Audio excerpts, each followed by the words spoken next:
Lesson 1A, Exercises 5 and 6. 1. My name's Bilal, and I live in Bradford in the north of England. Both sets of my grandparents emigrated from Pakistan in the 1960s, just before my parents were born. My dad worked on the buses, and my mum stayed at home and brought up the family. Dad would like a change of career, but it's a bit late for him now to change jobs. I think he's just looking forward to retiring. I've got a sister who's 25. She didn't leave home until last summer, when she got married.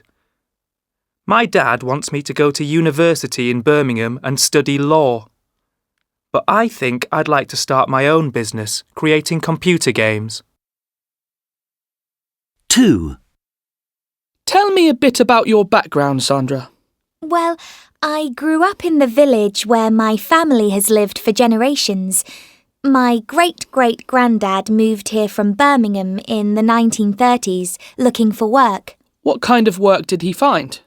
He found a job on a farm just outside the village. He settled down, married a local girl and started a family.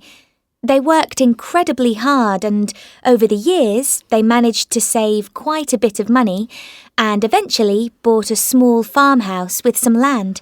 And does your family still own that land? Yes, it does. My great-great-grandparents had a son. When he got married, he bought more land and now the farm is quite big. I don't have any brothers or sisters, so one day I'll inherit it and keep it running. 3. My mum met my dad while she was on holiday in France. She's British and he's French. They fell in love, got engaged after a week, and were married a month later. And then I was born. They named me Charlotte, as it's both an English and a French name. Anyway, unfortunately, the marriage didn't last. They split up when I was just a toddler and got divorced a few months later. I was brought up by my mum after she moved back to the UK.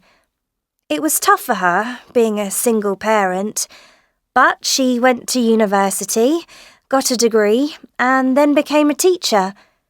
She met my stepdad at university, and they've been married for about 10 years. 4. My name's Callum. My mum's parents were from poor working-class families in Glasgow. They left school at 16 and didn't go to university, but they started a successful business and didn't retire until they were in their 70s. My mum inherited quite a bit of money when they passed away, but she didn't want to work in the family business and sold it. She moved south and settled down in Liverpool. She got married and took an office job, but she soon wanted a change of career. I think she was fed up with the cold, wet weather too, because she persuaded my dad to emigrate to Australia when I was 2. I'd love to visit Glasgow and Liverpool one day and see where my mum and her parents lived before emigrating.